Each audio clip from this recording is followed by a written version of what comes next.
जब मैंने इस चैनल को बनाया था, अपना फोकस रखा था कि पूरी तरह से इस पर फिनेंशियल वीडियोस बनाया करूंगा। आप लोग अपने वेल्थ को कैसे बढ़ा सकते हैं, खूब पैसा कैसे कमा सकते हैं। मगर बीच में थोड़ा सा भटकाव आया, अलग अलग तरह के कंटेंट मैंने इस चैनल पर डाले। मगर फिर से कोशिश करता हूं एक फिक्स्ड उसी अप्रोच की तरफ जाने की कि अधिक से अधिक फिनेंशियल वीडियोस डले, वेल्थ को कैसे बढ़ाया जाए इस पर फोकस किया जाए। आज मैं जिस एज में हूं, मुझे इस एज के बारे में बात करनी है। 35 से 45 ईयर्स का जो एज है, बहुत ही क्रूशियल एज है। आप इस समय बच्चे भी नहीं हैं और पूरी तरह से आप इतने भी मैच्योर नहीं है कि आप हर तरह की रिस्पॉन्सिबिलिटी को संभाल सकें।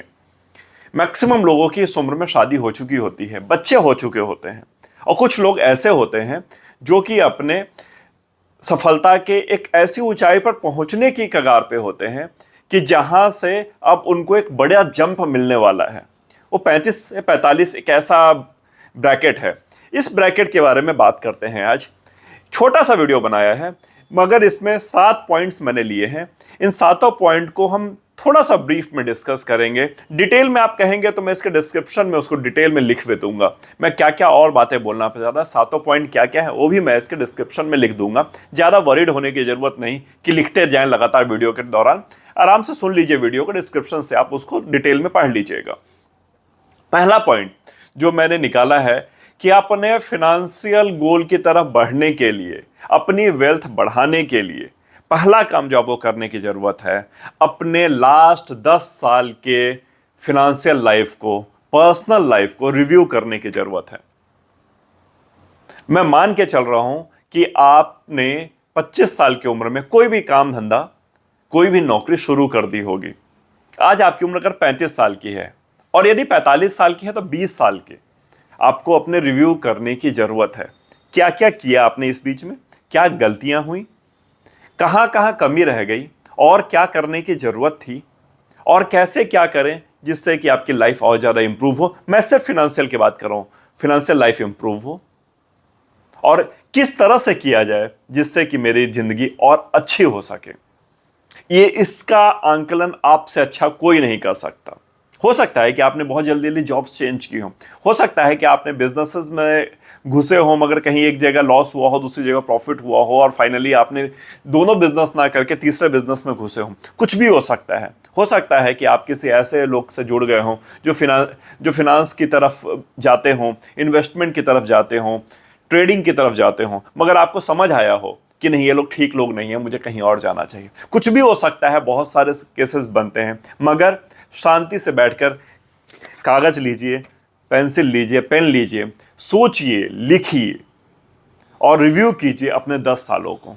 अभी लेट नहीं हुआ है, मगर अब यदि करेंगे और टाइम लेंगे तो लेट हो जाएगा। आपका भविष्य अंधकारमय हो जाएगा। माफ कीजिएगा मुझे वर्ड यूज करना पड़ा, मगर मैं सच बोल रहा हूं। अगर अब नहीं सोचेंगे तो कल सोचने के काबिल नहीं बचेंगे। पहला पॉइंट, 10 साल का रिव्यू कीजिए, और 45 साल के हैं आप तो 20 साल का रिव्यू कीजिए। बहुत ही टाइम लगेगा, मैं कहता हूं 1-2 दिन से ज़्यादा का समय लग जाएगा इसको सोचने में। आप घंटे भर में मत मानिएगा कि इसको आप रिव्यू कर पाएंगे। 2 दिन, 3 दिन, 4 दिन भी लग सकता है। आराम से बैठ के सोचिएगा, अपने चाहने वाले, अपने जानने वालों के साथ बैठिएगा, और ज़्यादा अच्छा आपको रिजल्ट निकल के आएगा।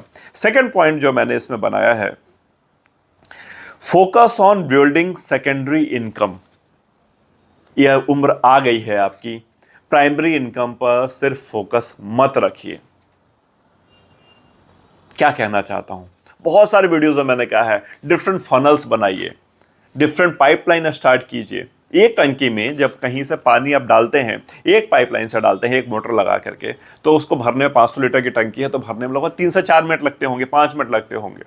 मगर ये 2 पाइप लगा दिया तो 1.5 मिनट लगेंगे ना, और 3 पाइपलाइन लगा दिया जाए तो 45 से 50 सेकंड में भर जाएगा एक टंकी।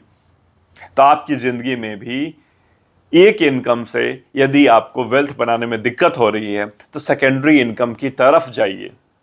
आप बोलेंगे बोलना बहुत आसान है, करना मुश्किल है। मैं बार बार बोलता हूं, पैसा कमाना कोई बच्चों का खेल नहीं है, वेल्थ बनाना कोई बच्चों का खेल नहीं है।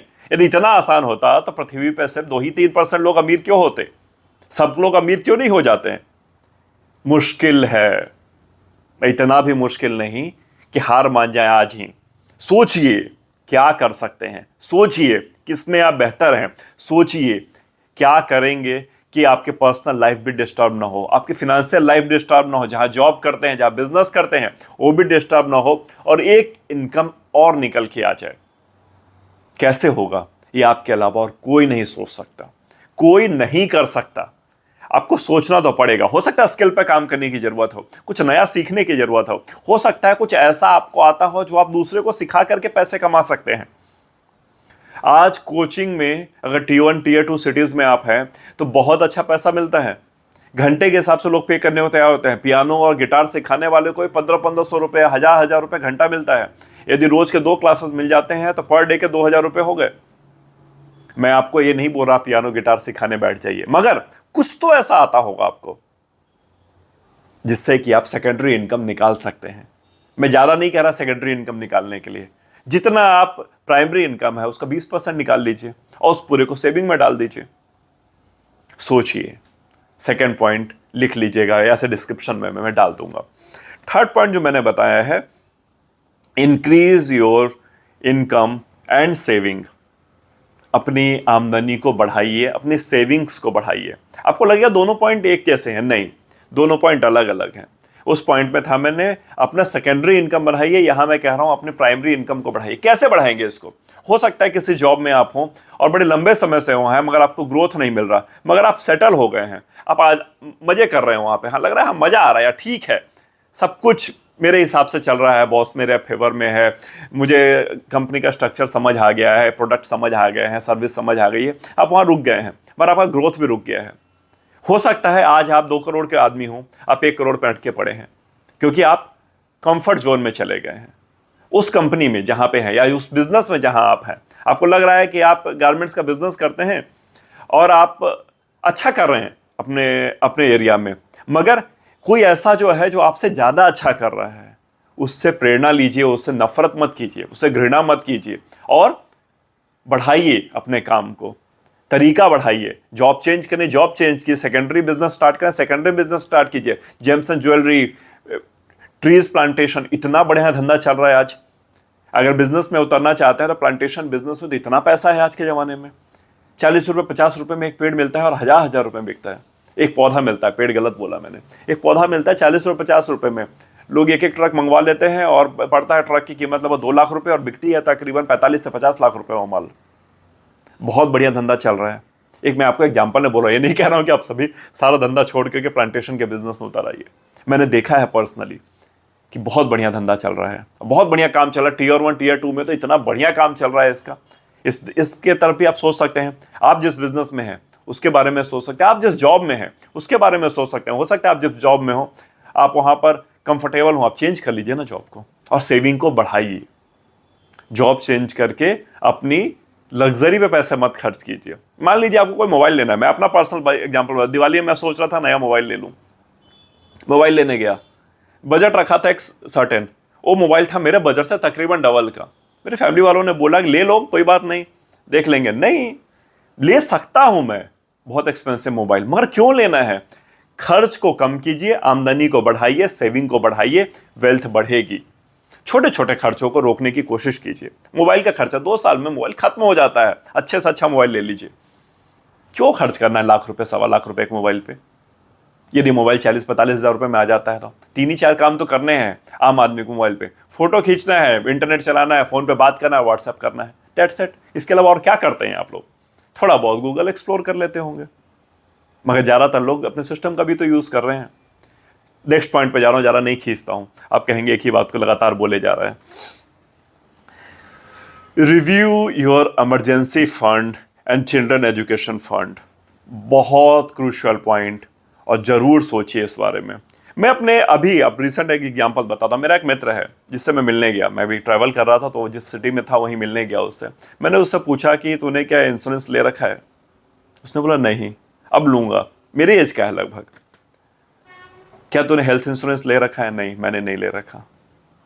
क्या किसी तरह का और कोई फंड बॉन्ड कुछ ले रखा है? नहीं ले रखा। क्यों नहीं ले रखा? क्यों नहीं लिया इंश्योरेंस आपने?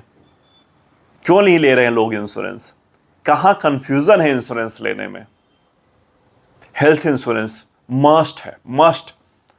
जिस दिन हेल्थ इंश्योरेंस में पैसा डाल दीजिए ना, उस दिन भगवान से मनाइए कि ये पैसा मेरा बाउंस होता जाए, लैप्स होता जाए, कभी मुझे इसको यूज ना करना पड़े। मगर लेने ना लेने की गलती मत कीजिएगा। ये मत सोचिए कि मैं बिल्कुल हेल्दी हूं, ये मत सोचिए कि मुझे कुछ नहीं होगा। ईश्वर करे कि आपको कभी कुछ ना हो, आप हमेशा हेल्दी रहें। मगर 5,000, 7,000, 10,000 रुपये एक हेल्थ इंश्योरेंस में डाल देने में कुछ नहीं जाता, कुछ भी नहीं जाता। विश्वास कीजिए मेरी बात का। इतने रुपए कमा रहे हैं आप, हो सकता है लाखों का पोर्टफोलियो हो, आपको करोड़ों का पोर्टफोलियो हो, हजारों रुपया महीना कमाते हो आप, लाखों रुपए महीना कमाते हो, एक बात छोटी सी बीमारी लगेगी ना, सारा बैंक बैलेंस हिल के रह जाएगा। कहीं के नहीं बचते हैं, इतना महंगा हॉस्पिटल हो गया आज का। एक छोटा सा कट लग जाए हाथ में, लाखों रुपए का बिल आ जाता है। प्लीज मेरी रिक्वेस्ट मानिए, एक हेल्थ इंश्योरेंस और एक हो सके तो लाइफ इंश्योरेंस भी जरूर ले लीजिए, ये जरूरी है। सेकेंडरी इसे मैंने जोड़ा, बच्चों के लिए फंड जमा करना शुरू कीजिए। आपके यदि इस उम्र में है 35 से 45 की उम्र है, तो आपके बच्चे होंगे, एक दो बच्चे जरूर होंगे आप सभी के, और नहीं है तो होने वाले होंगे। कम से कम एक बच्चा तो एक आज मिडिल क्लास प्लान कर ही रहा है। तो एक बच्चा प्लान कर रहा है तो तकरीबन 22 साल बाद या 20 साल बाद उसको तकरीबन एक सफिशिएंट फंड की जरूरत पड़ने वाली है। आज यदि उसने यदि बॉन्ड हो चुका है तो 10 साल के अंदर में, बॉन्ड नहीं हुआ है तो इस 17 से 18, 19, 20, 21, 22 साल की उम्र में जरूरत पड़ने वाली है। कितना पैसे की जरूरत पड़ सकती है, इसका एक अंदाजा लगाइए। यदि आज MBBS करना चाह रहा है आपका बच्चा, अभी करना चाह रहा है, तो करोड़ से सवा करोड़, 1.5 करोड़ रुपए तक लगता है इंडिया में करने में। ये साधारण जगह का बता रहा हूं। तो 1 करोड़ रुपया मिनिमम आपको एजुकेशन के लिए तो रखना ही चाहिए बच्चों के, मिनिमम बोल रहा हूं, अधिक से अधिक रखने की कोशिश कीजिए। इमरजेंसी फंड में इस पैसे को डालिए, इंश्योरेंस लीजिए, मेडिकल इंश्योरेंस लीजिए, और कम से कम 1 से सवा करोड़ रुपए साइड कीजिए बच्चों के लिए। ये करना शुरू कर दीजिए जब आपका बच्चा 12th पास कर ले। हो सकता है विदेश भेजने की जरूरत हो, वो विदेश जाकर के पढ़ना चाहता हो, पढ़नी या चाहती हो, कोई फर्क नहीं पड़ता। आप बोलिए कोई बात नहीं, जाओ बेटा पढ़ो जितना पढ़ना चाहते हो, पैसे की कोई कमी नहीं है। अभी से बच्चों के लिए एक साइड में फंड जमा करना शुरू कर दीजिए। नेक्स्ट पॉइंट पे आता हूं, फिनेंशियल प्लानिंग। बहुत ही इजी टर्म सभी को लगता है कि फिनेंशियल प्लानिंग में क्या है, अरे मैं तो बड़ा समझदार हूं, मैं तो बैठ करके 4 स्टॉक ले लेता हूं और वो स्टॉक भाग जाता है। मैं कितना लिया था आपने वो स्टॉक? 10, 15, 100, 125, 150? कितना बढ़ गया पोर्टफोलियो उस स्टॉक के लेने से? कितना इंश्योरेंस ले लिया है आपने, कितने बॉन्ड्स ले लिए हैं, कहां कहां पैसा इन्वेस्ट कर दिया है? नहीं आता आपको, किसी से पूछ लीजिए, किसी से गाइडेंस ले लीजिए, किसी को पैसा दे दीजिए, आपको सिखा देगा, पढ़ा देगा, आपका फंड को मैनेज कर लेगा। फंड मैनेजर्स बैठे पड़े हैं। आपके पैसे अगर आप 100 रुपए कमाते हैं तो आपकी जिम्मेदारी बनती है कि सर्टन अमाउंट उसमें निकाल के उसको इन्वेस्ट कीजिए, सेव कीजिए, अलग अलग मीन्स में डालिए उस पैसे को। नहीं आता आपको, कोई बड़ी समस्या नहीं है, बड़े सस्ते, बड़े आसानी से फाइनेंशियल एडवाइजर्स मिल जाते हैं। अपॉइंट कीजिए उनको, अपने लिए पर्सनली अपॉइंट कीजिए। डॉक्टर रख रखा है ना आप लोगों ने एक अपने लिए, कि अरे कुछ बीमारी लगी तो इसके यहाँ जाऊंगा, या उसको अपने घर पे बुला लूंगा, मेरा फैमिली डॉक्टर है। फिनेंशियल एडवाइजर क्यों नहीं है आपके पास? जिनके पास है उनके लिए नहीं बोल रहा हूं, मगर बहुतों के पास नहीं है, आता भी नहीं है, और लेने में भी शर्म आती है। क्यों शर्म आती है? क्योंकि लगता है कि मुझे तो ये आता है, ये तो मैं कर लूंगा, ये वाला काम तो बहुत आसान है।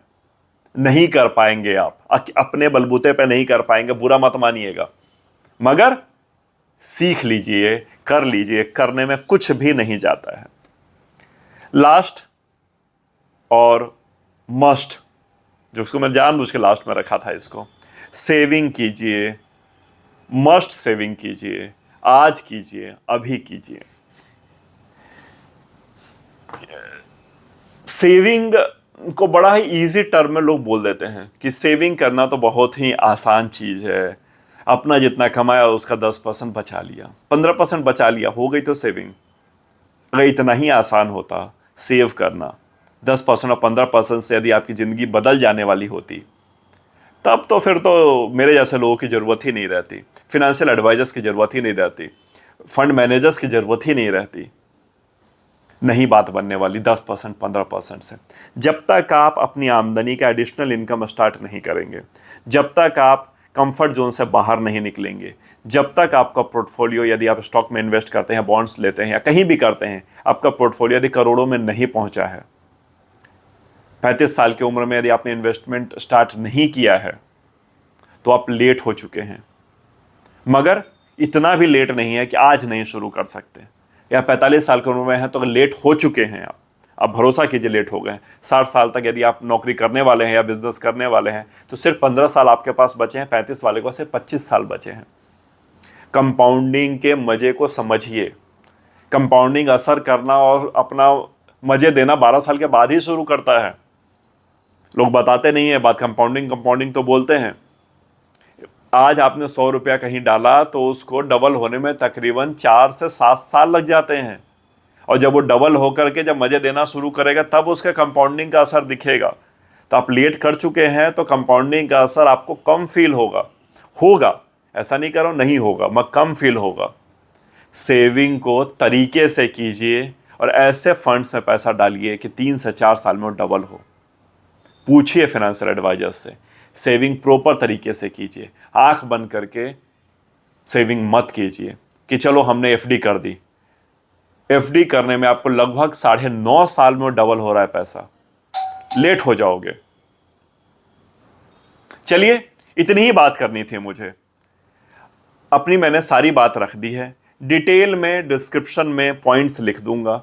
रिक्वेस्ट है आपसे, करना ना करना आपकी मर्जी है। मेरे जैसे 50 बोल के चले गए, मर जाएंगे बोलते बोलते, कोई फर्क नहीं पड़ेगा बहुतों पे, मगर हो सकता है मेरे बोलने से 2 आदमी कोई फर्क पड़ जाए। इस वीडियो के बनाने से मेरी जिंदगी सफल है, मेरा काम सफल है। चलिए, उम्मीद करता हूं सीखेंगे आप। मिलता हूं बहुत ही जल्दी नए वीडियो में।